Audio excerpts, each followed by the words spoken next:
Time for Type 40, a Doctor Who podcast from the Spacebook for the Fandom Podcast Network with me, Dan Hadley, Birmingham's King of the Geeks, and your angelic host this time. Now, it could be you're completely new to the show, but it's just as likely you've been aboard before. But whichever, you'll be safe in the knowledge. This is the free-speaking, big-thinking, eclectic and eccentric show for everyone. Whatever decade or century you started watching, reading, or listening along to the ongoing adventures of our hero, Doctor Who, and with a new season currently premiering on BBC One and broadcasters and platforms all over the world, we're making our way through the rest of the six-part run known as Doctor Who Flux, being sure to stop off for refreshments and merriment along the way as always. So come and step into our TARDIS and share this journey together here with us on Type 40.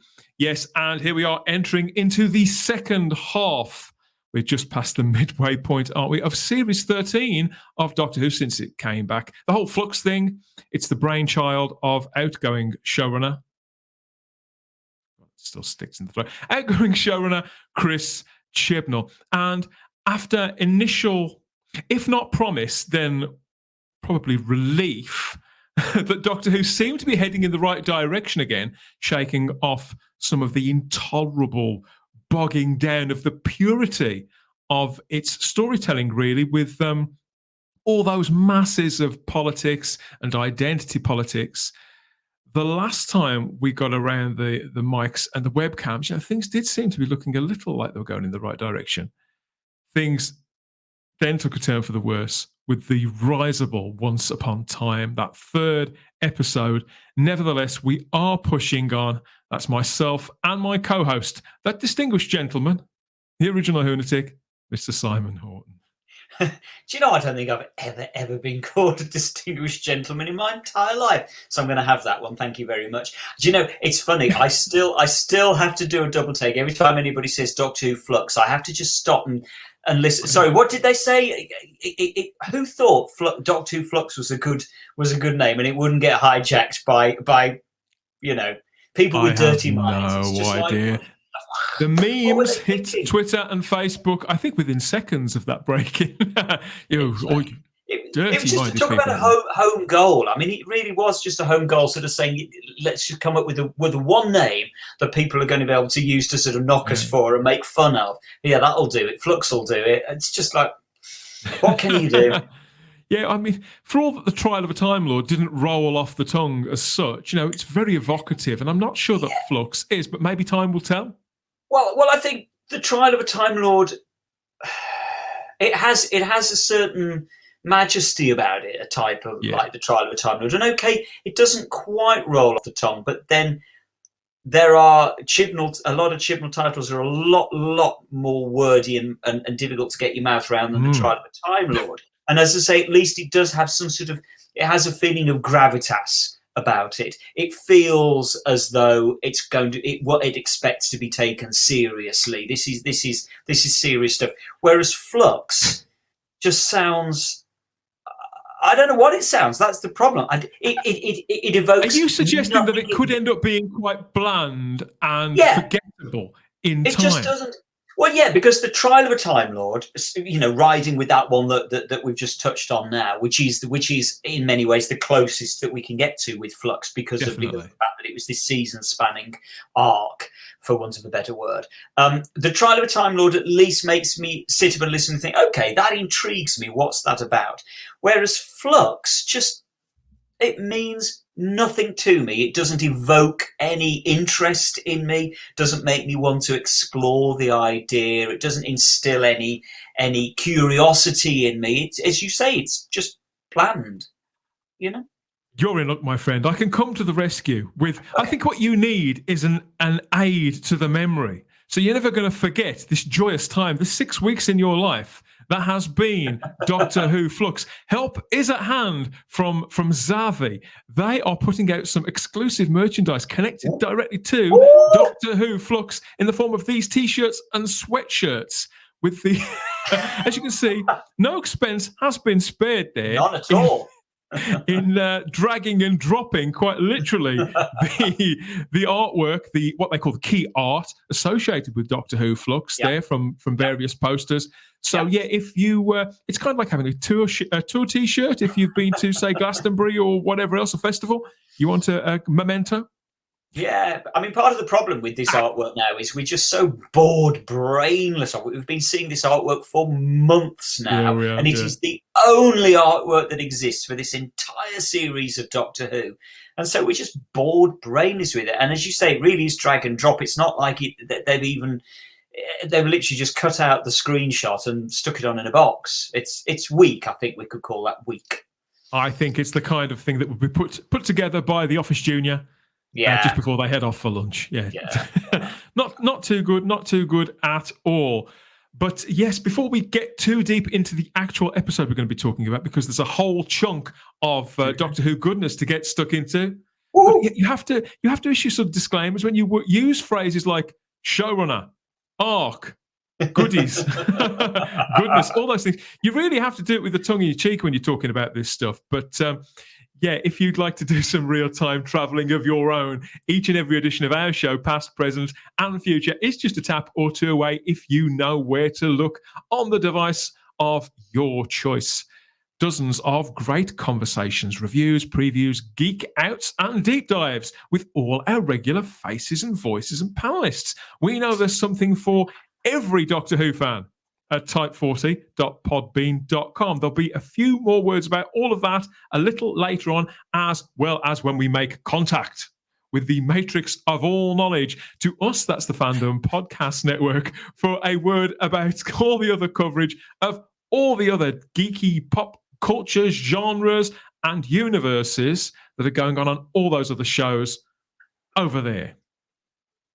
I think we've prolonged the agony for long enough, or have we? Because even in a season like this, there's bound to be one or two that may hit a 6. Maybe some that tickle that sweet spot, or that part of you that connects with the classic Doctor Who show, or parts of new Doctor Who that you've come to love. When they bring out new episodes, you think, oh, that reminds me of this or that or the other. Maybe this one will be the one for you, Simon. Maybe it worked for you out there too. We're going to find out. We're going to get stuck into Village of the Angels.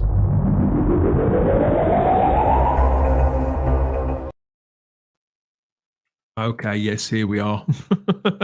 This is the 4th episode of Series 13 of Doctor Who Flux, written by Chris Chibnall and Maxine Alderton. And in case you can't remember exactly how it went down, it was a little like this. It's Devon, November 1967. A little girl has gone missing whilst Professor Eustachius Jericho is conducting psychic experiments. Another unforgettable character name there from the mind of Chris Chibnall. And in the graveyard in the local village, there's one gravestone too many. Why is Mediton known as the Cursed Village? And what do the Weeping Angels want? Village of the Angels was first broadcast on the 21st of November 2021, and it was again directed by Jamie Magnus Stone. So this was the 3rd of his episodes. He was directing half, and then the rest of them have been directed by somebody completely new. A director I feel has certainly got some talent and brought some sense of grounding to what has been a concept and a season which has really pushed the high fantasy elements of Doctor Who right out there, hasn't it? I think before we've spoken how it's trying to reach for several things at once, which is causing it problems. But if there's one word that I will use without irony here, I do think that Doctor Who Flux has been quite audacious in what it's attempted to do. Yeah, I think that will be a fair summation, I have to be honest. Yeah, audacious is a good word. Quite daring. It's tried to... It's done what Doctor Who always should do, which is trying to reach beyond its reach. It's trying to stretch the boundaries. It's trying to push the envelope, to use the numerous analogies. Because even though people have accused us of being a little bit set in our ways on this show, I think really that... I think that, all joking apart, for the most part, we do want Doctor Who to change for the times and to move on and to grow and to become synonymous with a broader general pop culture landscape, and ideally to set trends rather than to follow them, because I think that's really how Doctor Who marked itself out in certainly the 60s and probably in the 70s, to a lesser extent in the 80s. But from, say, the mid-80s onwards, I think it was looking in a different direction for inspiration than other shows and franchises. But there is something, I think that with the Chris Chibnall era, he bogged the early seasons down with other issues rather than looking towards his audience and to the general and to the possibilities for the show as a format. But now we get into series 13 and he's just got these 6 episodes. It feels like they're being crammed full of what I think we've all said before, Kyle, you, Charlotte, throwing everything at the wall to see what sticks under the pretense of fun. But I mean, there's more to fun than just being fast and furious, isn't there? And being silly. And I like a bit of silly, don't get me wrong. Absolutely, we all like a bit of silly. I mean, the thing is, you're right. With the early Chris Chibnall series, I honestly feel, and I would say this to Mr. Chibnall's face, he lost sight of what Doctor Who was about, which is damned good storytelling, and he got caught up in what he thought Doctor Who should be about, which was politics, ideology, politics to race politics, messages basically, and that, to give Chibnall his due, that isn't unheard of within Doctor Who. We know Barry Letts in particular was very, very keen during the John Pertwee years to push certain agendas, but he didn't push them from the point of view of making them front and center in the story. They were very much secondary issues that you could pick up on if you wanted to. And also, he wasn't banging a drum as to what you should think. Barry Letts merely crucial difference, isn't it? Yeah, crucial difference. Where Barry Letts would present ideas as starting points for you to think as an audience member about what you might perhaps be thinking, as opposed to hitting you over the head with it. Now, and say that means that Chibnall just lost his way and forgot, in my opinion, and as I would happily say this to him, he forgot to tell good stories.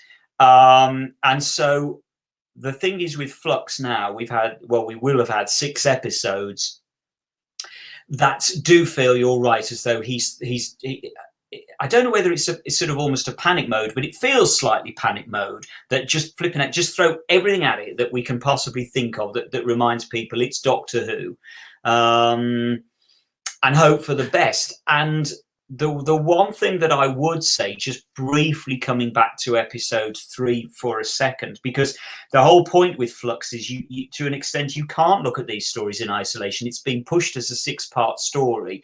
And so we have to look at it as a 6-part story.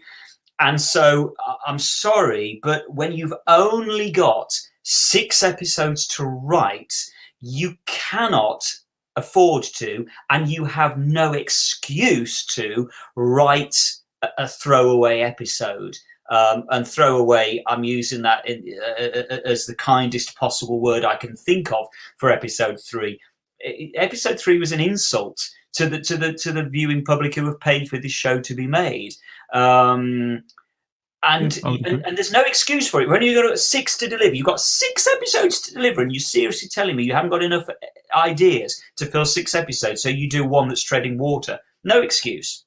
Do you think that it may have all fallen down simply because Chris Chibnall has chosen to write them all himself, that really hasn't helped his case? That could have exposed him a little. Well, I think you're right, Dan, in that we've been quite outspoken in the past, and again, I would be outspoken now and say I honestly don't think Chris Chibnall has got enough ideas in his head to create good Doctor Who, and I honestly just simply hold episode 3 up as the prime example of that, because and the reason I'm so still so angry about episode 3 is that, as we talked about previously, so I won't go over this again, but as we talked about previously, you can do quite happily and quite legitimately an episode that doesn't actually further your story, but it's got to be an entertaining episode in its own right. Still got to have worth. It's still got to satisfy.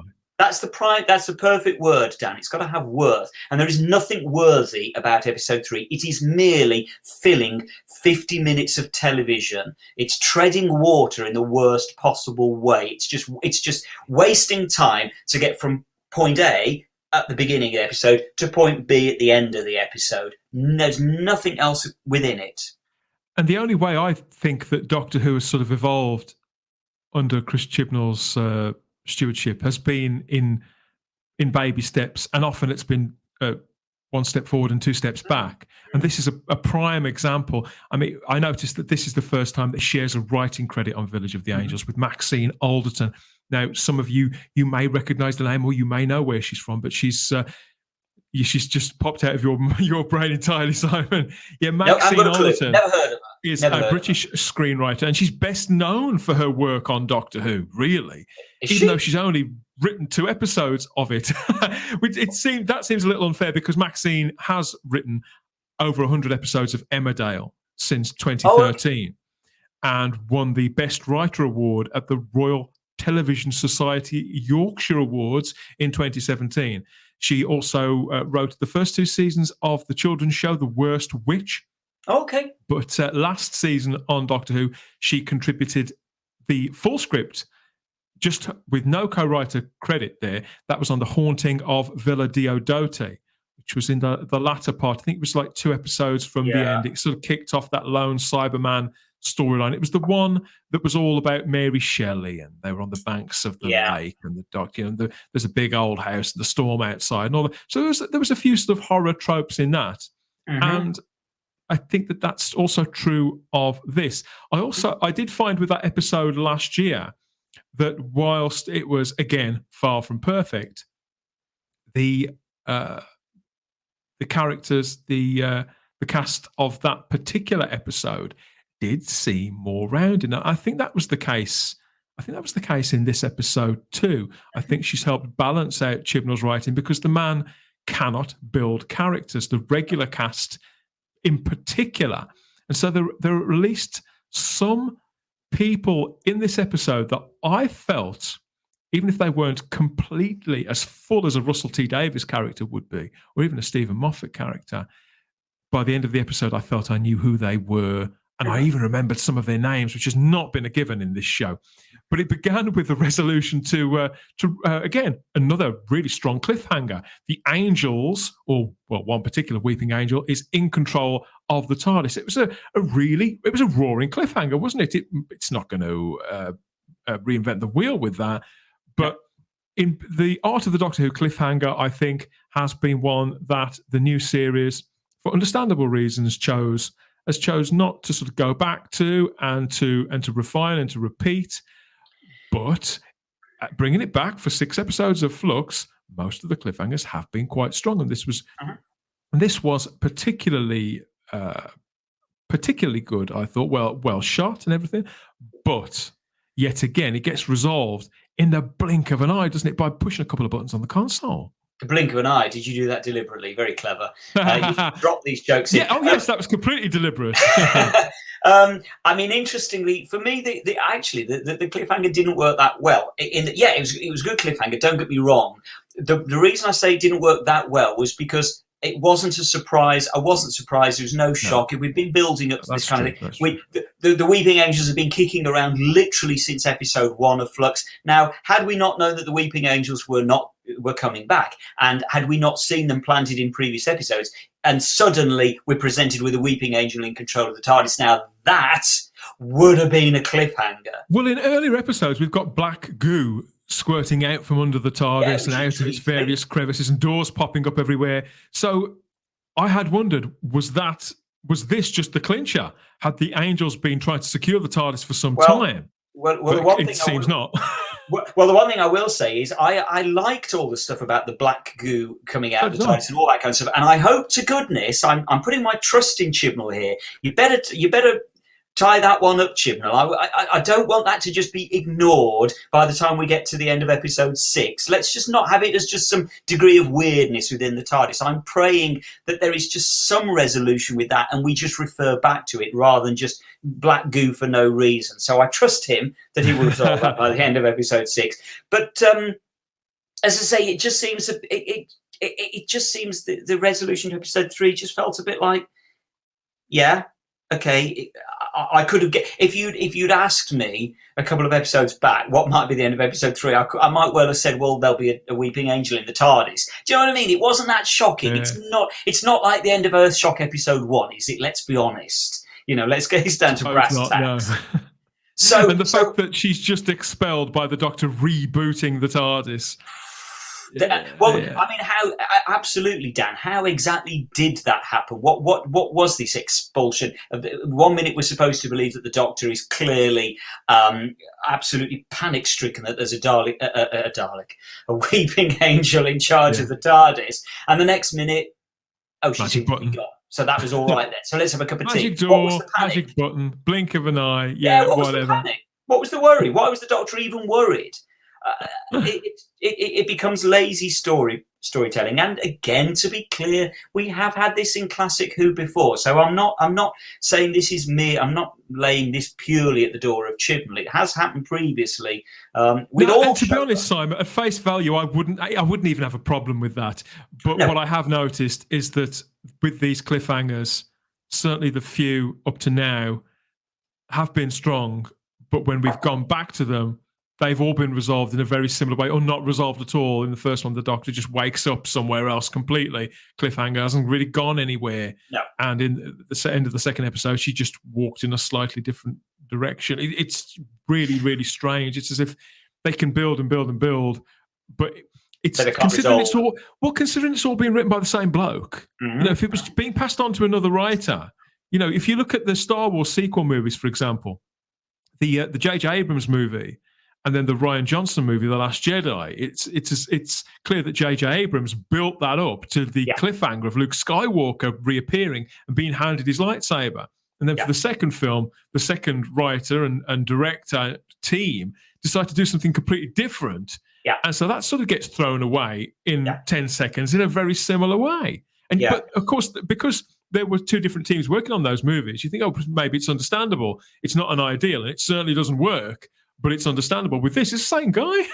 Not Chibnall. Absolutely. And so the problem is, I mean, it was Terence Dicks famously, who undoubtedly is one of the best writers to ever work on Doctor Who, and he always used to joke about that with one single bound, the Doctor was free. And that's exactly what this is. It's just paint yourself into a brilliant corner, create a potentially good cliffhanger, and then just basically say, that's it, we're sorted. That was it. No resolution at all. No thought went into it whatsoever. It's with a single bound. The Doctor was free again, and you can do it. It's fine. You do it if you want to, but it will lead. Only so many times you can do that before even the children watching feel short. Very few children that are watching, just think, I know exactly how this is going to go. They just can't invest in the character.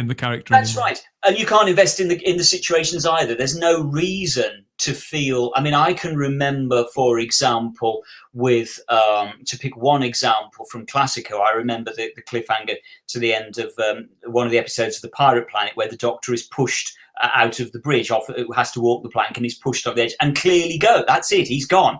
He disappears. And I remember spending an entire. I remember watching that when I was a kid. How on earth are they going to write that one out? And okay, it maybe isn't the best resolution, but nonetheless, it's imaginative. It's playful, Simon. I think that's the difference. That's the difference. It's an imaginative resolution, and you might look at it and go, okay, that's a little bit desperate, but it doesn't matter. Douglas Adams, as the writer, put some imagination into it and came up with something completely wacky and off the wall, and in that context it works. Whereas with this one, and with so much of Chibnall's writing, it's just, it doesn't really matter. In that respect, it's insulting to your audience, because it's saying, it doesn't really matter. They'll just watch it anyway, as long as it's got some weeping angels. It doesn't matter. They don't care about the detail. Well, actually, we do. Well, speaking about things that don't really matter, that almost go. It's as ever, we've got Jodie Whittaker supposedly playing the Doctor. at the centre of this with Yaz, played by Mandy Gill, and Dan. I keep going to call him Dan Bishop. Dan Lewis, as played by John Bishop. God, blimey. So that's the central cast again. Is John Bishop or Dan, either of them, are they any of them warming to you gradually now, Simon? Is he getting somewhere with this character? Not really. I mean, the truth of it is, I can fully understand why you're getting confused with the name, because at the end of the day, let's be honest, he's just playing John Bishop. He's playing John Bishop. He's not playing a character. He just is playing himself, and And to be honest, you can't lay all of the blame at John Bishop. A lot of this. No, I don't really lay any blame because Chris Chibnall clearly has cast John Bishop and has then written the part as being played by John Bishop. So he hasn't created a character. But I feel really sorry for John Bishop, to be perfectly honest. So do I. And in this episode, he got to sort of just hang around, walk behind Mandy Gill as Yaz, and that was largely asking questions that she didn't really need asking. It's all a little bit thin, and it's as if he's thin. Just there, as you say, to be a familiar face and to ground the show, because the supposed lead cannot do it. Yeah, I honestly, in all honesty, I don't know what he is there for, because being brutally honest for a moment, is it Jazz or Yaz? I always forget. Is it Jazz or Yaz? Yaz, okay. See, it's so forgettable. I literally can't remember the name of a lead companion. That's terrible. So Yaz really is the person there who is there to feed the lines to the Doctor, to say, Doctor, what's going on? So we just don't need another character like that. I mean, going back again to Classic Who just for a second, if you look at, for example, the season 19 TARDIS crew, which has always been criticised for being there too many of them, with Tegan, Nyssa, and Adric. At least they had different characterizations, and so they weren't all doing different dynamics between them. Dynamics. Whereas with this, as I say, John Bishop literally, bless him, has been handed a poison chalice, because what is he there for? Even his relationship with, is it Diane? He's supposed love interest back in the real world. Even it's clearly there just as a bit of let's give him a bit of a love interest. That is supposed to be not just love interest. I think it's supposed to be human interest as well. Oh, is that what it is? And I think that John Bishop kind of comes alive more so in those scenes. I think it's partly because the actress he's working with directly opposite in those is also, she's a very similar kind of actress. She's also very down to earth. But she's it's also good, because actually. I like the her. Things that they are asked to say are things that John Bishop can actually wrap his head around and understand. Whereas in all the rest of the scenes, a lot of them, he's got his hands in his pockets. He's just walking around, he's grinning. Just shuffling along. Yeah, I mean, I have to pick up the paycheck, and I don't blame you at all, John, not for one moment. No. The rest of the cast is filled out with a group of actors who were largely pretty good, I thought. There was somebody called, a young actress called Poppy Polivinicki, playing the little girl Peggy. It was Blake Harrison from The Inbetweeners, played a character called Namaka, who was I don't know if you call him like a serf or a slave on a faraway, distant world, in a story that ran alongside to this, featuring the character of Belle, again played by Thadia Graham, who I do like, but I'm still not really sure why we're supposed to care about her, really. There was Penelope McGee, played Mrs. Hayward. Gemma Churchill, I think Gemma Churchill's a lovely actress. I've seen her in lots of things. She played Jean, and Vincent Brimble played Gerald. And there was the Reverend Shaw, played by Alex Frost, and Claire Brown, who we met in the Halloween Apocalypse in that mysterious scene in the street. Claire's in this again, played by Annabelle Scully. But on top of all that, we get a bit of a Doctor Who legend, and an actor who has gone on to all manner of things on stage and screen in the years in between his Doctor Who appearances. McNally back in Doctor Who, playing this Professor Jericho character, and he's wonderful in this as well, isn't he? He is wonderful, and who would have thought, that looking back at the Twin Dilemma and him in that awful foil outfit, who would have thought all these years later that we'd be looking at him again in Doctor Who in such a completely different role? And I have to be honest, Dan, he was the joy of the episode to me. And do you know what? This breaks my heart, because wouldn't you rather see Kevin McNally as the Doctor? Doesn't he act so doctorish? Wouldn't he be brilliant as the Doctor? The word that you always use whenever we talk about this, Simon, is gravitas, and Kevin McNally has it in spades. He has it in spades. And what's interesting, he didn't have it in spades in the Twin Dilemma. There's no two ways about it. So you have to ask the question of, is gravitas just something that's, whether you like it or not, just comes with age? And when you are a young actor, and as much as I adore Peter Davison in the part of the Doctor as the Fifth Doctor, I totally take on the complaint that maybe he was too young, and will bring a lot more gravitas to the role now. And look at Kevin McNally. I think there are exceptions to that rule. I think generally speaking, you're right, and it probably does come with age, and it certainly comes with experience. Yes. I think there are outliers. I think Matt Smith has enormous gravitas. I would agree with you. Few and far between. Kevin McNally commands the screen in this. Well, yeah, it's not just that he commands the screen. He does it so deftly and effortlessly, and that's the thing. That's what gravitas is. Part fits him like a glove.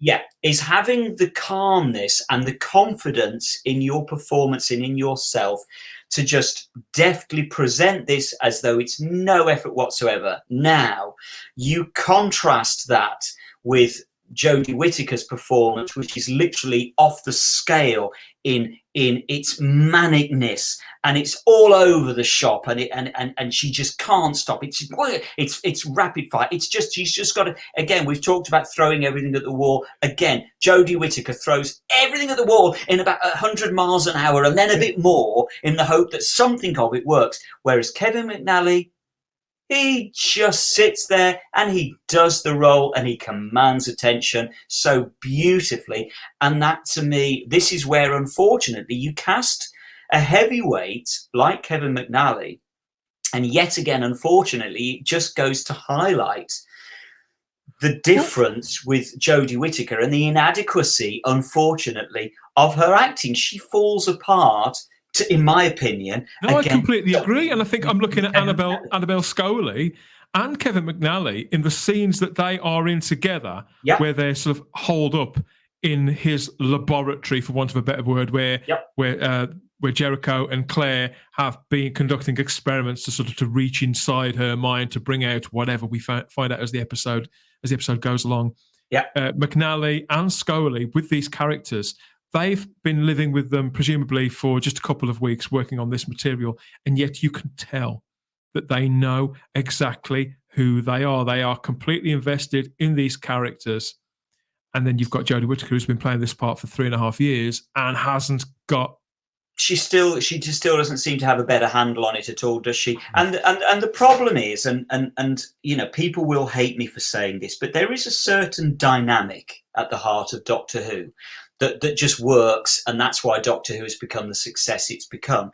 And so, I would hate people to take this in the wrong way, but the fact remains, Jodie Whittaker might, and I do only say might, but she might have made a fantastic companion to a kind of Kevin McNally sort of Doctor. The brutal truth is, in my opinion, she simply has not got the acting chops or the gravitas to hold the role of a Doctor, but she has got all of the acumen to be a great companion. And you know what, Dan? In a parallel world, in a turn left world, where we might have had Jodie Whittaker as a companion, we might have loved her. We might have said, "Didn't you just love Jodie Whittaker?" I loved her in everything else up until this. Up until she took on the role of the Doctor, I thought she was fantastic in pretty much everything. Yeah, and I honestly think we might say, we just loved her geeky northernness, and she was funny, and she was quirky, and she was off the wall. Because if we got a Doctor that was grounded, like Kevin McNally, for example, he's grounded. A bit of manicness from somebody, from a geeky, kooky Jodie Whittaker might have worked really, really well. And that's what frustrates me. And as I say, the thing is, it's fine. You can subvert the dynamic at the heart of Doctor Who if you want to. But the fact is, you are taking a degree of risk. Now, it might come off. Don't get me wrong. Of course it might come off. And experimenting is what Doctor Who should be doing. But I also do believe there is a dynamic that has always worked for decades. And it kind of, you need to pay attention to that dynamic. No, I agree. And in the terms of when we look at Village of the Angels as an episode in itself, which is not without merit, I think we've already given it quite a hard time. This episode, I think, is the strongest of the run so far. There were a lot of things I liked about War of the Sontarans, but I think this was more distinctive, and the characters, the smaller cast, I think it was a smaller cast, the characters that we are introduced to, they make a bigger impression in a way shorter period of time. War of the Sontarans was on for a full hour. This was just like 48 minutes, but I think it uses its screen time much, much better. It's more economical with its characters, and I do remember their names and what they did within the boundaries of the story.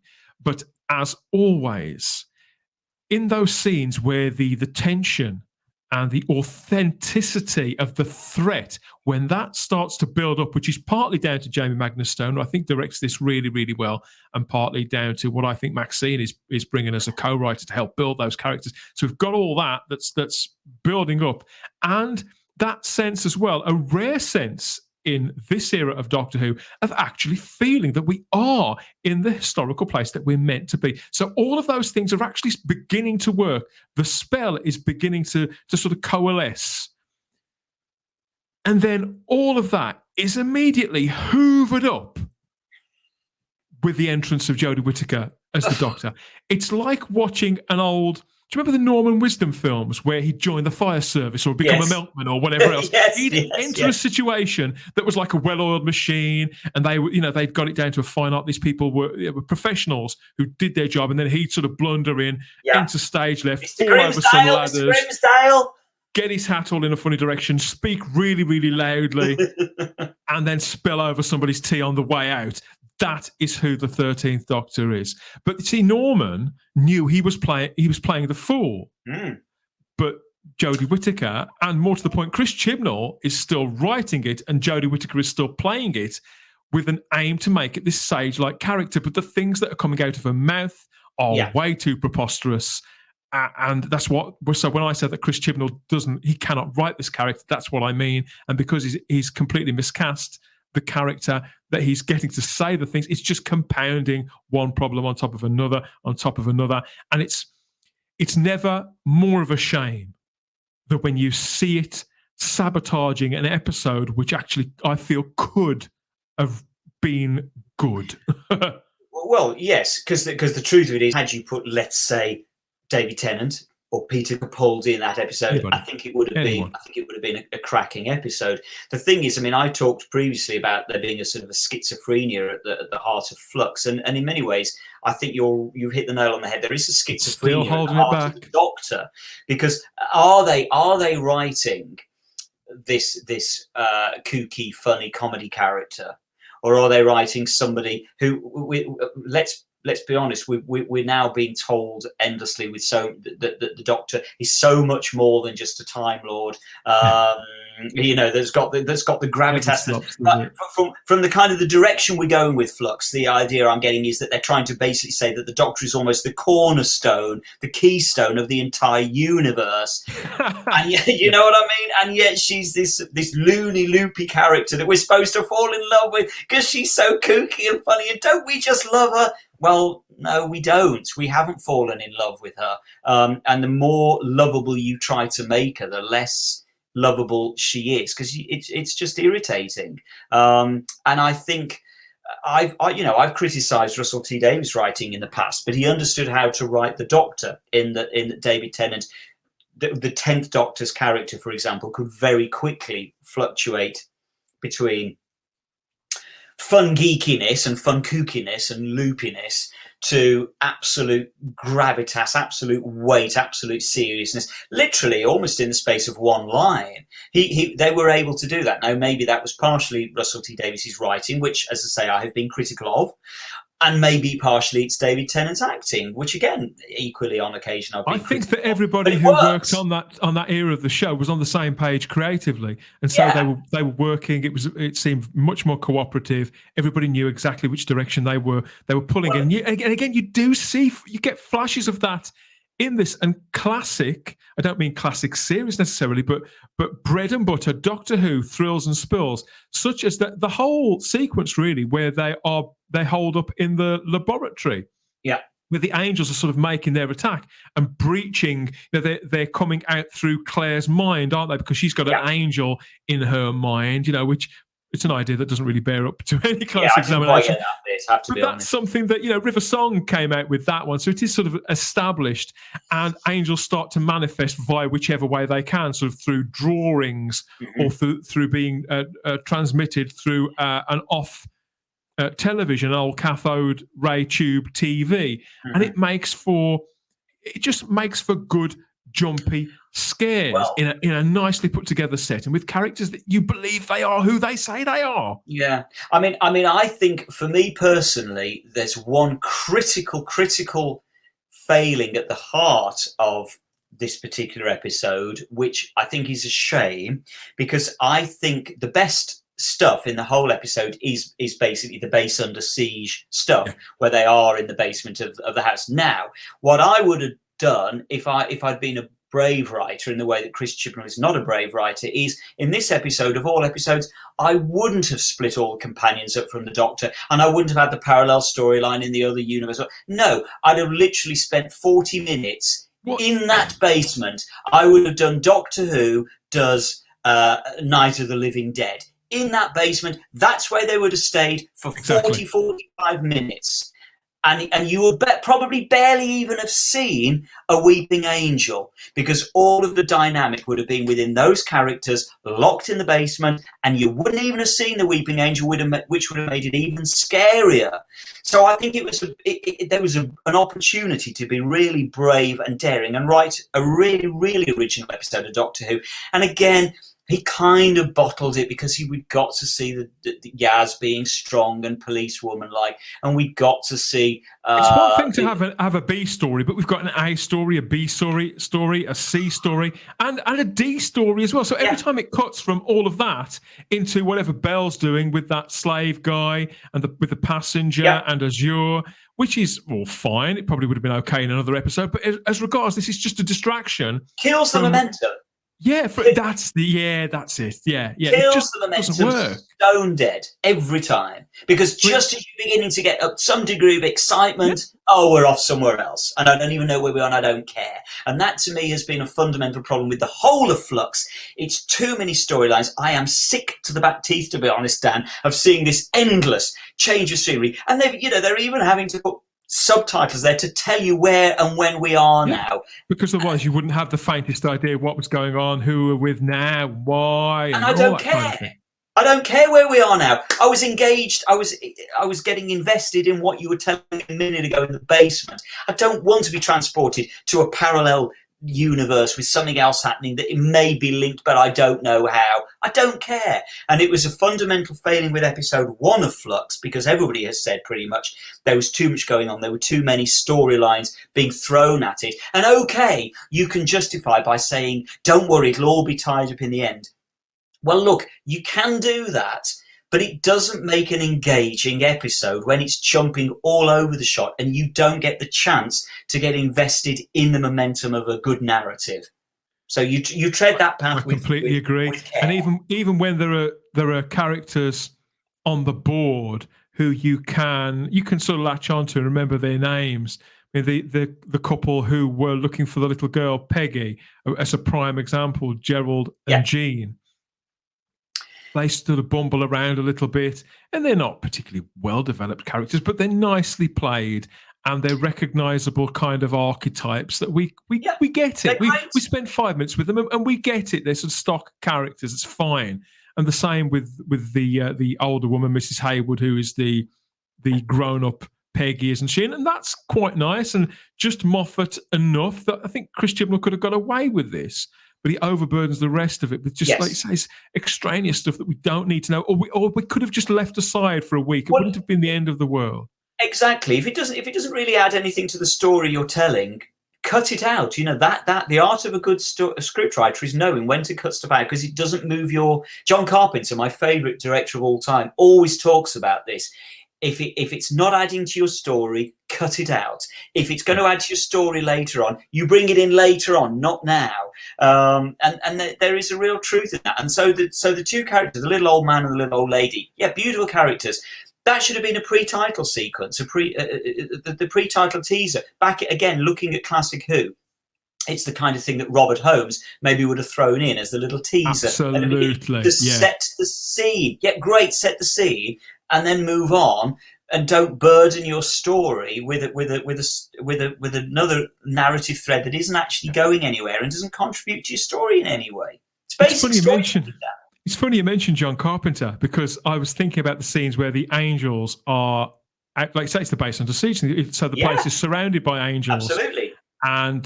And Jericho, he's told not to even open the door. Yeah. Because obviously that's when the angels, if you look at them and the whole language, we know the language and the law surrounding the angels, but he doesn't. It's all completely new to him. So it's perfectly reasonable that he would open the door and have a look.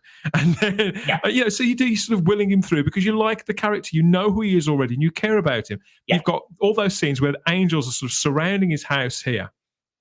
And when I saw that, and you've just mentioned John Carpenter, I immediately thought of the film The Fog. Spot on. From 1980. Yeah. And again, this is Doctor Who borrowing. I don't think that's an accident at all.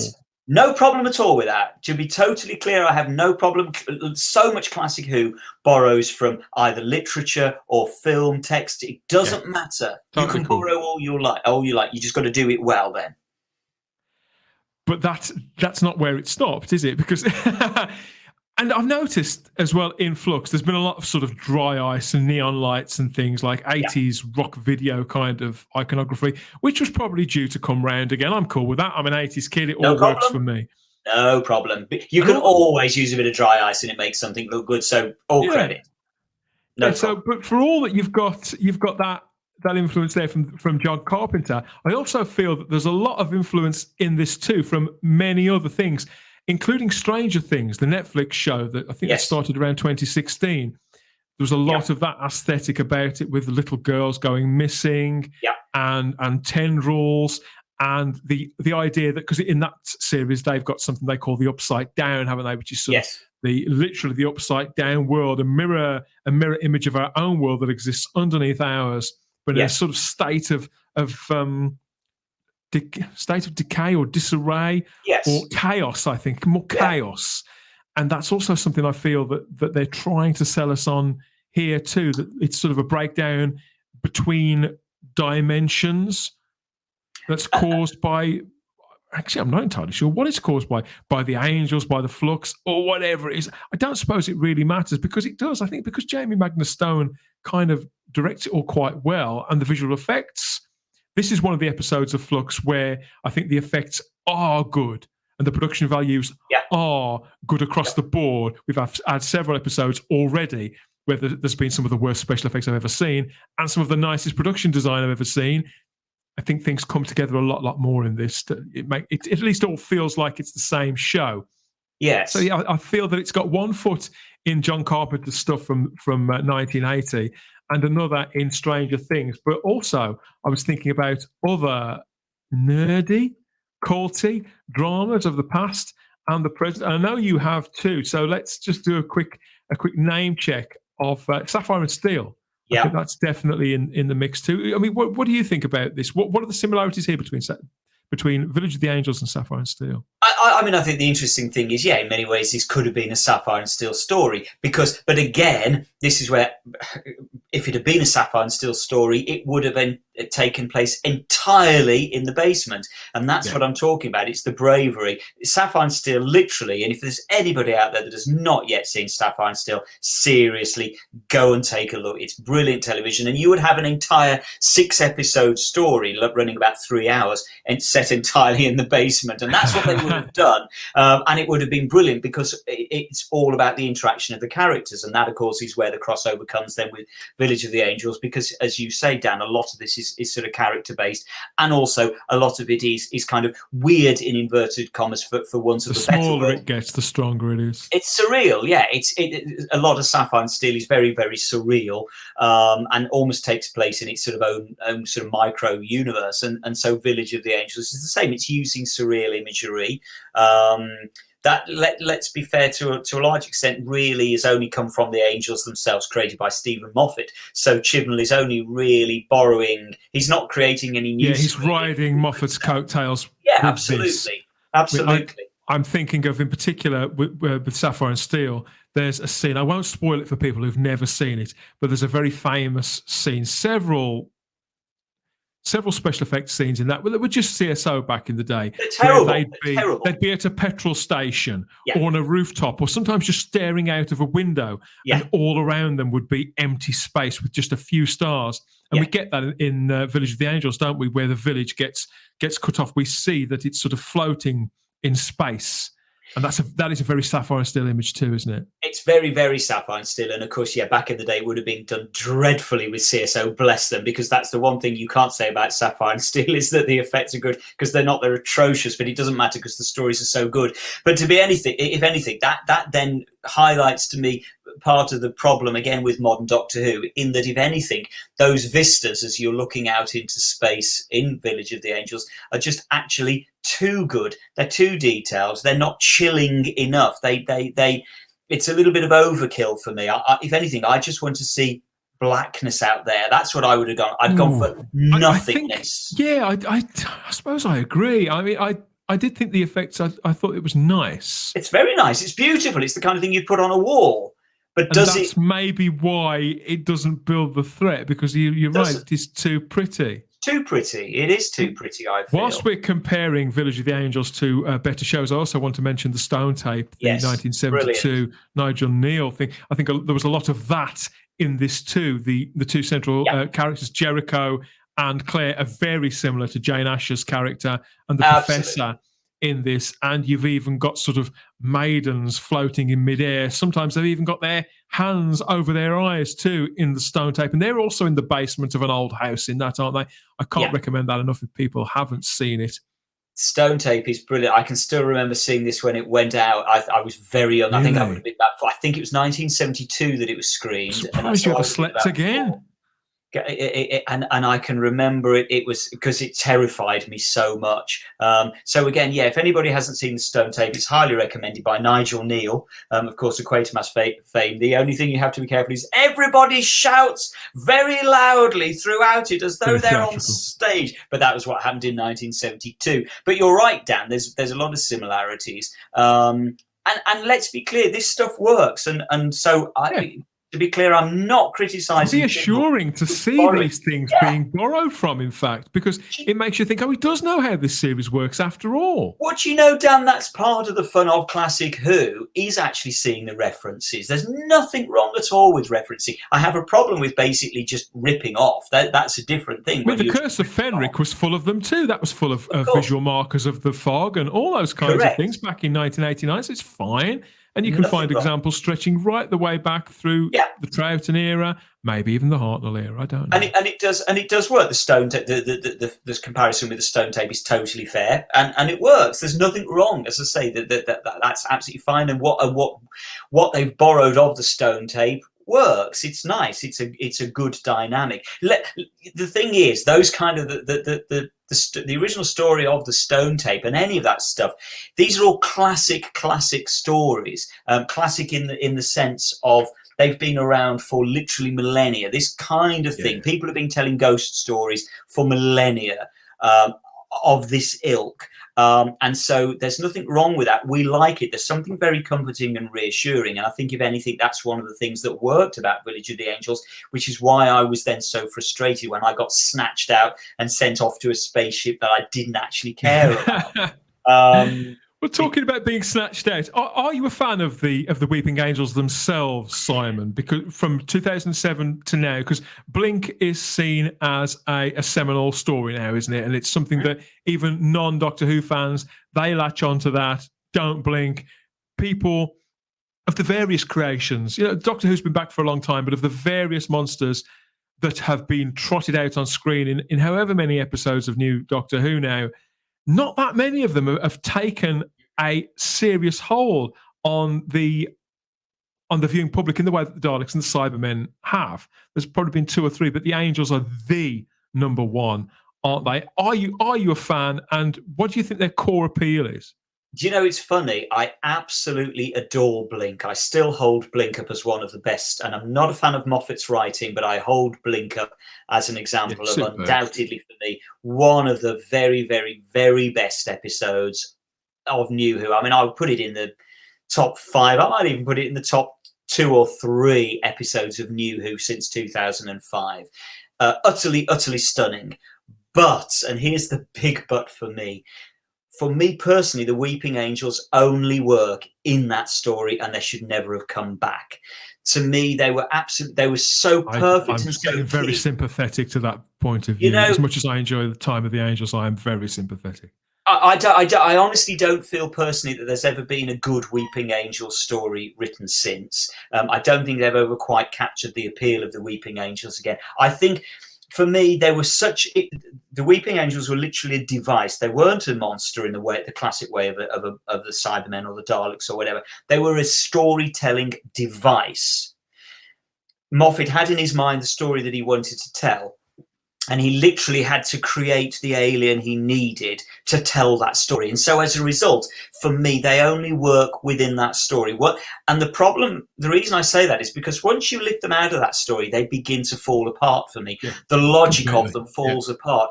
What does this even mean? Don't blink. Again, you can get away with it in the original episode because it's almost throwaway. The episode carries you along. It's incidental almost. The episode just carries you along in its momentum that you don't even notice that the logic of don't blink doesn't actually work. And to me, certainly in Village of the Angels, the logic does fall apart because the constant cry of don't blink doesn't work, because are we saying, okay, if there's 2 or 3 of you, which there often in the Village of the Angels, there are often 2 or 3 of you, presumably as long as you're not all blinking at exactly the same time, you're going to be okay because the monster is still observed. So all you've got to do is say, right, you blink now, right, you blink. So as long as you don't all blink together, and of course that's never going to happen, that you're all going to blink together, you're cool, it's fine. And so as a result, the logic for me of how the Angels actually work falls apart. Well, also as well, Simon, come out. Also as well, because they can't actually move, can't speak, can't really interact, there's only so much you can do with them. The only move you've really got is the jump cut. Yes, that's literally the quick jolt. That is all you've got. And realistically, they kind of blew that in the Halloween Apocalypse. That was probably the standout scene in that episode. I would agree. I would agree. Claire got snatched away by the Weeping Angel. And I feel that effectively what we are given in Village of the Angels, and I found this episode again, I did find this diverting, almost entertaining, and there are certain things to recommend it on the strength of. That being said, all that really happened was that we got introduced to some characters that for a change we could latch onto, but we got jump scene after jump scene after jump scene, whilst various characters paced around from place to place, asking one another questions. Until the cliffhanger, which was somebody asking a question and again kind of getting zapped. So I do feel that this could be the story, in hindsight, the last Weeping Angel story that it's probably worth anybody ever telling. I can't see anybody going back to this well now. I feel that Chris Chibnall has kind of spoilt them a little. I was partly expecting him to offer us a Davros-like figure for the Weeping Angels, a new dimension, progenitor or something like that. And I think that I suppose he did innovate in the sense that the angel was seen to have established a connection with the character of Claire living inside her mind. But where I feel that he probably took it a little too far now is he's given voice to an angel through Claire. So now, I think with the angels before, they seem to be universal forces of nature. They didn't have a will. They had no goals. They weren't in anybody's employ. They didn't discriminate. Yeah. But now they do kind of all of those things. They're almost like, in the sense that the Jadoon are a police force for hire. Yes. The Weeping Angels in this, they can seemingly be turned into a slave force that can transport people wherever you need them to be. They're kind of international couriers, aren't they? That's what, universal couriers. That's what they're kind of. UPS. Couriers. I mean, what you're talking about really there is that, I would agree with that. I think what you're saying really is that Chibnall has given them a rationale. He's kind of explained kind of how, in inverted commas, the Weeping Angels work. And he's explained something that none of us ever wanted explaining. Didn't want to know. You didn't want to look behind the curtain. Again, as I say, this is why, to me, Blink works so well, because we don't look behind the curtain. We don't understand the rationale behind these things. What the hell are they? They're just creepy angels that you see in graveyards. And because we don't know how they work, it makes them so much scarier. You explain how they work and you give them more. The more you give them, and of course Terry Nation discovered this himself with Daleks, the more you give them, the more rationale you give them, actually the weaker they become. And I think the Weeping Angels are the classic example of this, and this is the story that I would agree there's a belief, though, that you can, not many people have done it, but there is an idea that you can reason with a Dalek. You can appeal to a Dalek somehow. It may spare your life if it needs you. Yeah. In previous appearances, the angels didn't need anybody or anything. They just are. Whereas in this, you get the feeling that they do need people. They want to speak to the Doctor. They need Claire or someone like her. And we also see them acting seemingly in vengeance when we see them kill somebody on screen for the very first time. They kill the old man, Gerald. They reduced to dust, and that's another thing that's brushed off as well in typical sort of Chibnall era fashion. He's an old grumpy white guy. Therefore, when he wasn't very nice, so who cares if he's dead? Yeah, nobody more. That was a really strange scene, but again, it was done. The special effects were brilliant, but it's just when you sit back and you think about it, you think, I can't really see now. What's the point in telling another Weeping Angel? Also, again, maybe it's me and I've missed something, but again, I don't understand quite what the angels do. I thought they sent you back to a point in time. Yeah. Now I discover, no, potentially they crumble you to dust. Or we're now also told, or maybe they invade your body and take you over. It's just like, sorry, what do they do now? What are they for? I don't get it anymore. This is why Stephen Moffat hardly ever used them himself, because Chibnall has gone back to them because he needed as many familiar things in this saga as possible. He was determined to have the Weeping Angels, and I fear that long term he's picked them up, played with them, and broken them. I would agree.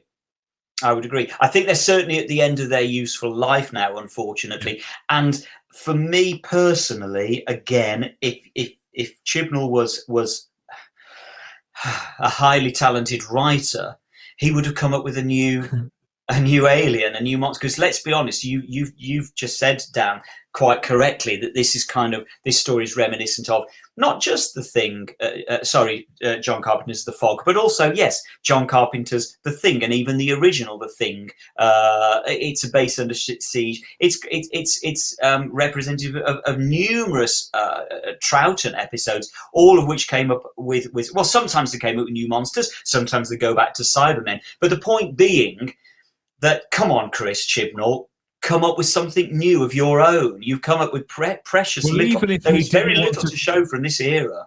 That's true. And even if he didn't want to come up with anything of his own, why use the Weeping Angels when actually, if he wanted a group of characters that were kind of for hire and that did have a sort of spirit of vengeance feel about them, and were prone to going on crusades and establish mental links. What about the Silence? They would have been a better fit for what Chris Chibnall needed these characters to do. So why didn't he use the Silence instead? It's because they're not so. It's because they're not so recognisable. Absolutely, spot on. because as we're going to talk about ratings in a little while, and he could almost have. And this is, Russell T Davies was absolutely right when he did this, but all the way back in series 1, when he placed the Dalek episode bang in the middle of that season back in 2005, it gives your series a lift. It gives it a lift. It gives it that sort of second premiere episode that people are going to turn up if it's got your favourite monster in. And I think that it was a cynical move on Chibnall's part, and he didn't actually look and to see that there would have been other alien races in Doctor Who history. Oh, God forbid, as you say, that he creates something himself that could have done the job better, and it wouldn't have ruined the Weeping Angels. Maybe this may seem like nitpicking to some, but it's only when you sit back and you reflect on what you've seen, why it made you feel or not feel a certain way, that you realise, this is why that didn't work. That's why that left me cold. Or why do I now feel like some of the charm, some of the appeal, some of the uniqueness has been drained away of something that I used to think about and remember with almost bated breath. And I think we do get that with the Angels now.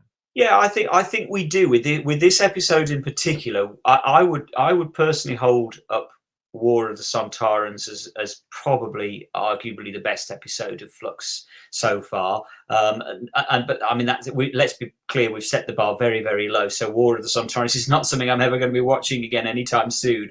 But the problem for me with Village of the Angels is, as you say, I was left with a feeling that I should be enjoying this more than I actually am. I kind of felt, in a way, all the parts were kind of there. Because it almost felt like Doctor Who. Yeah, I agree with you. And the location is very Doctor Who, the village, and it's all set at night. As you say, there's lots of dry eyes. There's great characters within there in a classic kind of Doctor Who sort of way. All the ingredients were potentially all there, but I was still left thinking, meh, so what? Okay, it was probably. It's one of those episodes that people say to me, Kai, you must have enjoyed that, and I'm thinking, did I enjoy? Maybe I did. I don't know. Perhaps I did. I'm not certain. So I didn't come away from it thinking, wow, that was brilliant, and neither did I come away thinking that was diabolical. I'm just kind of a bit somewhere in the middle. It just sort of left me a bit. Yeah, it was okay, really. Well, I don't want to think of a Doctor episode was okay. Do you know what I mean? Captivated, thrilled. You want to be left on the edge of your seat until the next one 7 days later, which brings us nicely to the cliffhanger. Again, I thought this was a really, really strong cliffhanger, one that I did see coming a couple of years ago. In fact, it was when Jodie Whittaker was cast. I was speaking to starry-eyed girl Sarah Graham about this, and I said, now they've cast a woman as the Doctor, you can bet at some point she will be transmogrified into a weeping angel, because visually that works, whereas it would never work with a man. Yeah. We get that. We see the Doctor get imprisoned by the angels, get taken by the angels, taken wherever, for whatever, encased in stone, and adopt the stance with her hands over her eyes in the time-honoured fashion. And it's a memorable image. It's arresting, that's right, to the point where, although we know by now, partly the age that we are and the fact we've seen so many of these things resolved, but even in terms of Flux, I think I had an inkling that this was going to be resolved fairly quickly and in a throwaway fashion. But it definitely left people, I think it left people wanting more, wanting to see more. It stimulated a lot of unofficial fan art, for example, and that image that you so correctly describe as arresting. It's the kind that does stay with you, and it's something I expect to see on T-shirts and sweatshirts, and maybe even to be a collectible figure in time. I don't know. I think that could be out for anything concerning this era, but it worked really, really well. And I'd agree. I suppose it's a miracle that it's taken 3.5 years to deliver it, and it's a great pity that it's had to take a story that has pretty much ruined the Weeping Angels to do so. But I'd say that when they're assembling a greatest hits medley package video, of moments from the Chibnall era, that is probably the best of that we've seen yet as a purely visual thing. Well, I would agree there. Well, not only as a purely visual thing, as a psychological thing as well. From the point of view, we can all kind of relate to that of being turned into a weeping angel. It's a scary image, and it's the kind of image that to a child, quite correctly, would unnerve them in the best possible sense, in the way that things used to unnerve us as kids when we were watching classic Who. It's the kind of thing that children, I hope, when they're our age, will talk about, in the same way that we might talk about Lynx taking off his helmet at the end of the Time Warrior, for example, or seeing Leela dragged off down a sewer in Victorian London. It's those images that stick with you. And even quite correctly, the dialogue, you are recalled to The Division. Neither of us are fans of all that mumbo jumbo, and certainly not of this retconned origin. No, but as we say, less is more. They didn't say a great deal, but you are recalled to The Division. Again, that's promising. It's evocative. I'm so bored by The Division. I don't know what it is. I don't care what it is. I don't either. Unfortunately, the problem is, again, it's one of those classic things that really has been a problem to me of the entire run of Flux, which is this idea that we can just drop this thing in and we put a sort of a loud stab of music on and some meaningful glances, as though we're supposed to be horrified, impressed, amazed, shocked, on the edge of our seats. I think the problem is that he waited 2 seasons to, try to be objective about it. The fact that we both hate the retcon of the origin is neither here nor there. Looking at it in story terms, he waited 2 full seasons to bring in The Division and all of that. And it's only been mentioned. We've only had a handful of episodes between The Timeless Children and this, during which time The Division have been mentioned twice. We've seen a couple of characters, and that's it. And we're expected to feel completely invested, and that is a sensational ending, as if it's something that's actually been building for 3 or 4 years on screen. Correct. He treats it as if it's got the same weight as finding out who River Song was, for example, and all those things that we've been waiting on for a few years. Or seeing the Doctor and Rose reunited at Bad Wolf Bay. Yeah, but it's got none of those things, because it's just things that he mentioned once 18 months ago. We still we can't pin it down. We don't know what any of it means. It's nebulous. That's the problem. It's an abstract concept. The Division.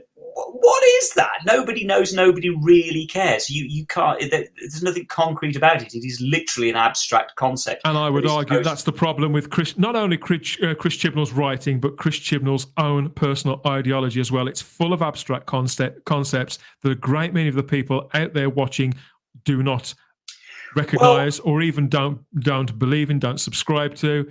And he just keeps walking this same old walk and talking this same old talk. And maybe that's why his era has felt more spent and more tired out faster than any that I can think of before. Because, in many ways, I suppose another comparison could be with something like the Time War that gets mentioned endlessly through the Russell T Davies years. But the difference is there. Firstly, it's done in a very throwaway fashion, in that it will just get dropped in every so often, and then it's there for you to pick up if you want to or not. Whereas The Division is mentioned, and as I say, we're supposed to be A, impressed, B, shocked, C, horrified, take your pick. And also, you call something the Time War, and I'm immediately, okay, that intrigues me. What is this war in time? But The Division, and the same as the Flux, I can't get a handle on that. It doesn't evoke any. The Time War evokes it gets my imagination going. As a fan, I can see how, for example, kids can join the dots in that. A war through time, just like a war through Star Wars. And you can see how fans would pick up on that and think, I want to go away and write some fan fiction about what the Time War was. But the Flux, The Division, it doesn't inspire to me in any way. And as I say, I could cope with that if it wasn't done in such a way that is telling me then I must be impressed by this. It's a degree of arrogance, in all honesty, on Chibnall's part, that he genuinely thinks, but that by dropping in this bombshell that the Doctor is being taken back to the division, that a whole nation of casual viewers is going to go, oh my God, I can't the division. Not the division. Is that the one of the pointy hat again? And it's arrogance. And the really lightweight looking laser cannons. It's arrogance. It's literally arrogance. Whereas Russell T Davies can see immediately how a nation, when presented, for example, with Christopher Eccleston's Doctor facing up against a lone Dalek locked in a cell, that's going to make people say, oh my God, this is bad. It gets people's attention. Yeah. You know, ups the stakes considerably. It's a misunderstanding. It's a misunderstanding of what, and so what I would boil down with all of that with Flux, and to widen it out from Village of the Angels to the whole Flux thing, is this undoubtedly is fan fiction. The whole Flux story arc, for want of a less horrible word, is fan fiction. Within that War of the Sontaran sits as a half decent piece of regular mainstream television, as does Village of the Angels. But the Flux aspect of it, and the Flux aspect of the whole 4 episodes we've seen so far, is fan fiction. It's as simple as that. It's the kind of thing that we were all writing in fanzines back in the late 80s, early 90s. Yeah, and what if an Ood turned up? Correct. And what if the Sontarans were fighting one another? What if this was going on?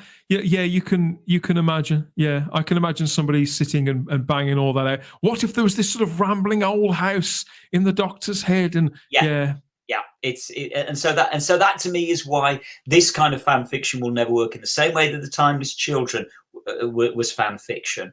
It's a fundamental misunderstanding. Even if we were to take the very worst offences of, let's say, the John Nathan Turner era, and let's say take something like Attack of the Cybermen, which is pretty much 90 minutes of continuity references. Yeah. For the viewing public, they would have been happy because there was some Cybermen kicking ass, basically, and some spaceships and some laser guns. Do you know what I mean? So they'd have still been happy. I completely agree. The momentum of that and the performances carried it through. Yeah, you could, and yet you. Yeah, you're right. There is a lot of continuity in that story, and it never bothered me when I was 10 or 11. No, you're doesn't make sense. Right.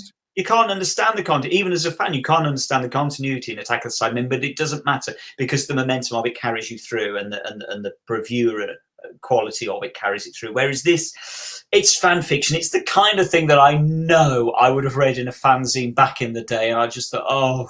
God, and I'm sure in time there'll be an anthology and maybe even a big finished box set about the division. But for now, it's time we divided our time with talk of that whole multiverse full of other podcasts that stretch across the Fandom Podcast Network with us. So here is Santa Barbara's very own Rassilon. That's our Kevin. Just for a couple of minutes, he's going to fill you in and point you in the right direction of the right wormhole where you can get even more cult conversations into your life. Check it out.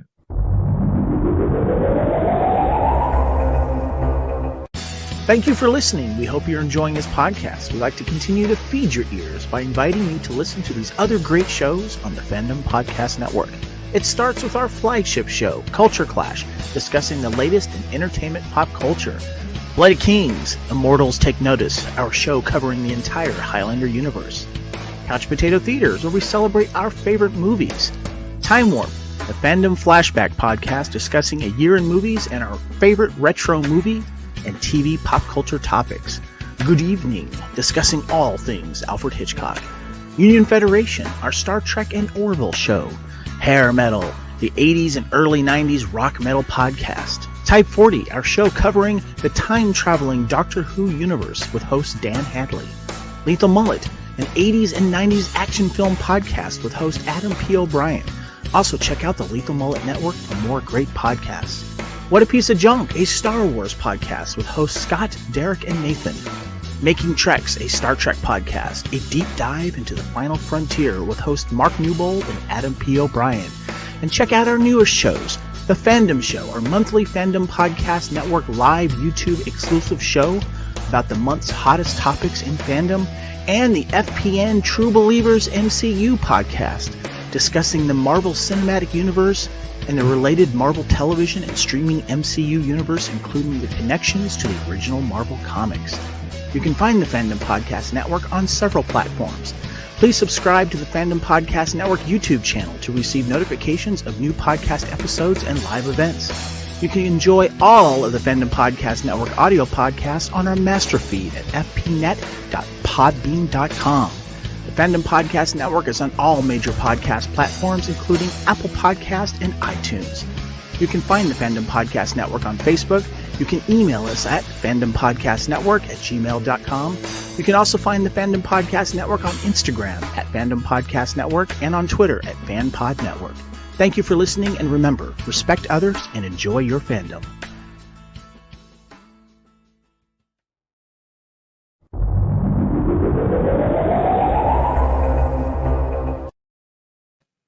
Yes, we've teased and tantalized you there, as always, and we can even clothe you too. There's merch to match all of those shows, including Type 40. If you head over to tpublic.com, search for the Fandom Podcast Network there, and you'll find a store full of all the team colours for all of the podcasts on everything from T-shirts to phone cases, mugs, and tapestries, and all manner of other things, so many that I can barely remember.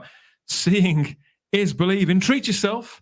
Treat your other selves, and it all goes to support the Fandom Podcast Network into the bargain. At least some things, Simon, still make sense in the Doctor Who universe. Yeah, so Simon's been recalled back to us. He's still here, and it's just as well because I think this segment tends to be a little more fun, doesn't it? Does it? Final segment, yeah. Unless your name's Chris Chibnall, in which case. Not so much, maybe not so much. Yeah, it's the regular look at the Doctor Who ratings for Series 13 as the episodes have been premiering. We've had one eye, as is customary in Doctor Who fandom, on the ratings. How is it being received? How many people are watching it? What are they saying, and how are they registering their approval or not of every chunk of new Doctor Who? And up to now, it's not going great, is it? We've had an all-time series low on the AAI figure just last time on Once Upon a Time. That was hardly a surprise. Mm-mm. Obviously, we were talking a few minutes ago about the rationale behind giving your season that bit of a kick in the middle, kicking the unmentionables by bringing in a familiar monster halfway through. This is straight out of Russell T Davies' playbook, bringing in the Angels. So did that work for Village of the Angels? We're going to find out. And we see that, for episode 4, we see that, no, they did. They went down. They went down again. Yeah, and I'm not remotely surprised by this. In fact, to be honest, the only thing that surprises me is they didn't go down more than they have actually gone down, because episode 3 was such a stinker. I mean, seriously, I honestly would hold episode 3 up as the worst episode of Doctor Who ever in 58 years. Not just because it was bad, but because it was completely and utterly pointless. It literally did not deserve to be on the screen because it didn't do anything. It didn't go anywhere. As you said, Dan, earlier on, it had no worth at all. So I actually thought more people would abandon episode 4. And I think the truth of it is, the only reason it's not as low as it is because of the Weeping Angels. Somehow, thank goodness for Chibnall that he put the Weeping Angels in episode 4, because it just about, I think, managed to claw back a few more viewers than it would have done otherwise. If it had looked like business as usual for episode 4, I think even less people would have come back.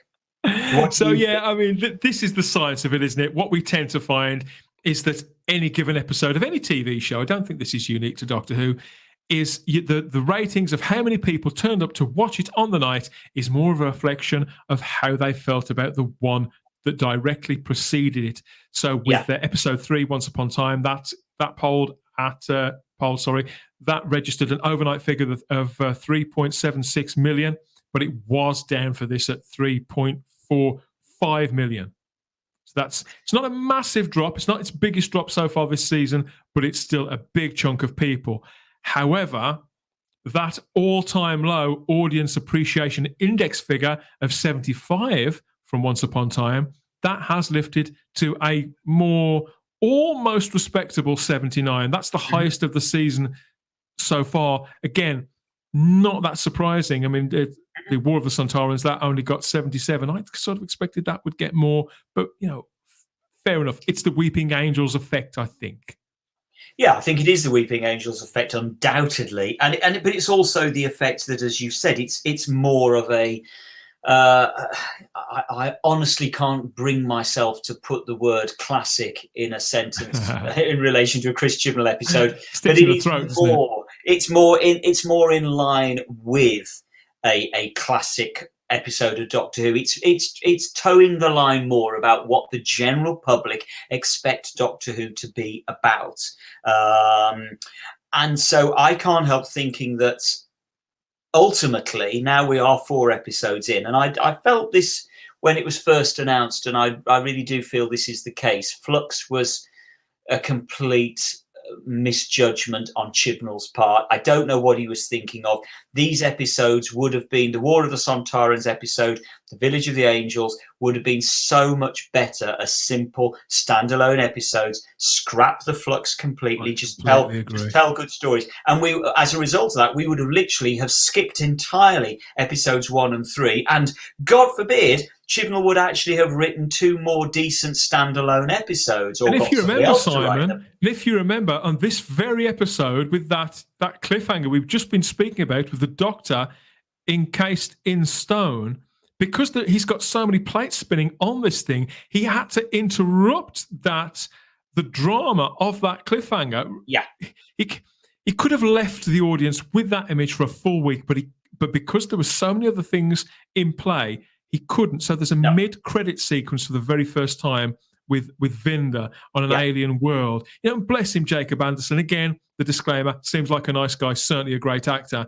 But that mid-credit scene, that was weird. Why was it there? That was really, really weird. Well, again, the problem with this is it's like Doctor Who has got ideas above its station, or at least Chibnall has got ideas above his station, because, again, he thinks... he's either completely ignorant to what people think of his Doctor Who, or he genuinely thinks that people are more engaged and more impressed than they actually are. I think he's been in a bubble for the last 3 years and has no idea. I don't know what it is, because again, this to be perfectly honest, and I am going to take my hat off this, it was a really, really clever idea. Really clever idea. Never been done before. Really clever. Took me by surprise. Wasn't expecting it. Nicely done. But the problem is, the only reason you can justify doing that is if you are going to cut your title, your credit sequence, to a really fantastic, groundbreaking, jaw-dropping scene that makes the audience go, "Oh my God, just when I thought it wasn't bad enough, suddenly," but it wasn't. It was just, it's just kind of another scene with Vinda. It didn't impress. Do you know what, Dan? I can't even remember what the scene was. It was Vinda getting all misty-eyed. He was getting all misty-eyed over his estranged partner, who we also barely know. Or again, another character you struggle to remember the name of, played by an actress who seems lovely. So again, it's a fun enough character, but it's hard to really care about. So I just think he's got it completely wrong. He thinks that we have formed an attachment to those characters. Spot on. And we haven't. Maybe he has, but he spent months, allegedly, writing these things. Yeah, I genuinely think that he thinks we are more engaged in the Doctor Who that he's telling than we actually are. And look, let's be honest, if we're not engaged as fans, the general public are just sitting there thinking, what is this weird mid-credits Well, if you look at the great British public, they're definitely not engaged with this. The downward trajectory is largely still a thing. That's not in flux. That's going in one direction. And over on BBC America, it's the same story. The figures continue to drop, Simon.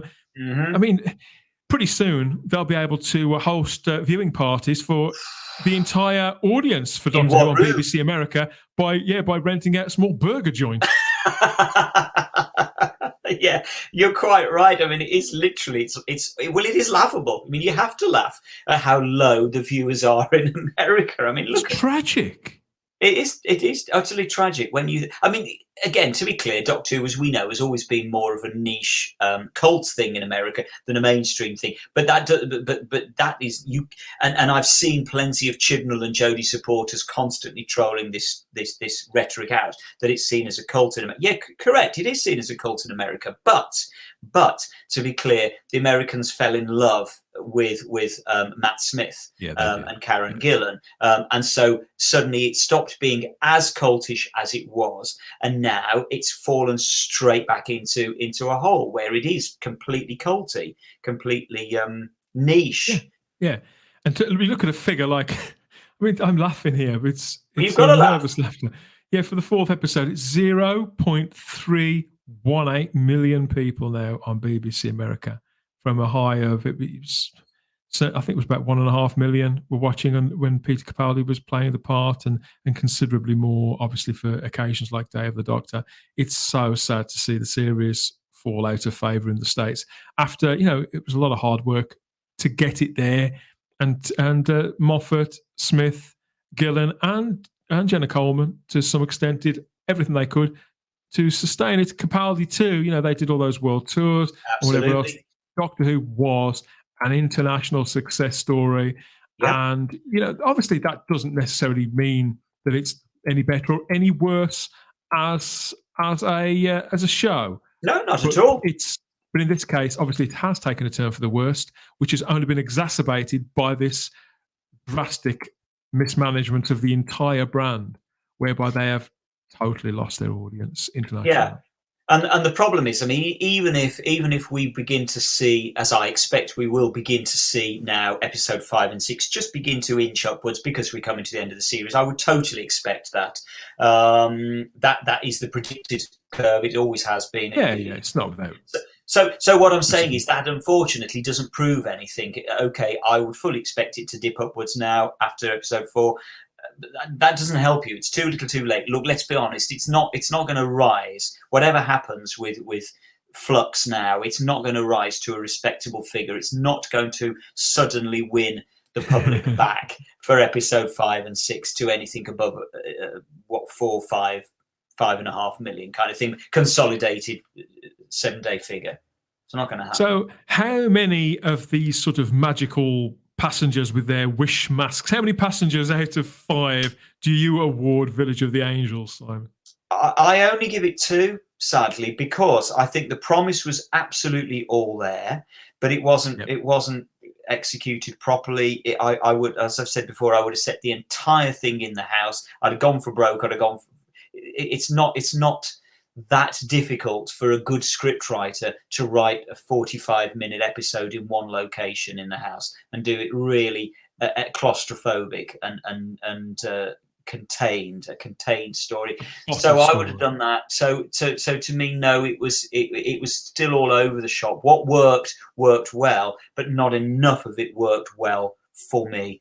And I'm still left kind of thinking I actually can't remember much from the episode, and it's not that it's only a few days since I watched it, and I still can't actually remember much of it. So it wasn't desperately memorable.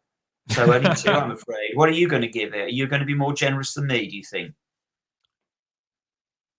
I think this was better than War of the Sontarans in some respects, mainly in the fact that it was shorter. And I think no, I do think it was better, and yet I can't bring myself to give it a 3. It's going to be a 2.5 from me, which is the highest I've given an episode so far this season, and I give that under duress. It was everything that I've said as we've been speaking. I think the fact that the characters were built for purpose, that the talent that were cast to play them wasn't wasted. Yeah, that's all. That's novelty too in the current era of Doctor Who. I think the production design was generally really, really good. The direction was good. So in most respects, I think this delivered. It's just the shape of the story. You know, I'm a big believer in shape. I talk about shape a lot on this show, but it matters so much. And the fact that this is a multi-part story, that shouldn't matter. It should still work on a week-to-week basis. I think this delivered us to a place that should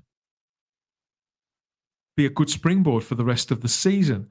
And that's the first time that's happened, not only on Series 13, but in the entire Chibnall run up to now. It's all to play for, really. He could win us over with a robust, cleaner 2-part finale that somehow brings all of this together. Whether that's possible, I think it'd be possible in the hands of another writer. With Chris Chibnall, I've got my doubts. I agree with you, and this is the difficulty. I unfortunately, I've been let down right the way through the Chibnall era. I no longer have any confidence in him. I no longer have any faith in him as a writer. I know that the conclusion to the cliffhanger, the resolution rather to the cliffhanger from episode 4 it'll be thrown away again. With one leap, suddenly the Doctor was no longer a weeping angel after all. It'll be very lazy, and I don't have confidence in him, in Chibnall's ability to write a rollicking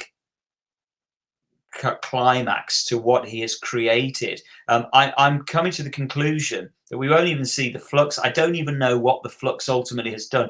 We've had this flux built up so drastically that we're supposed to be so in awe of the flux, but as we've pointed out before, it seems to have been very, very haphazard what the flux actually is, where it's come from. I still think that he's going to connect it back to the Ghost Monument somehow. I think those rags have to come into it somewhere. Otherwise, all this rainbow patterning, that would be for nothing. It would all...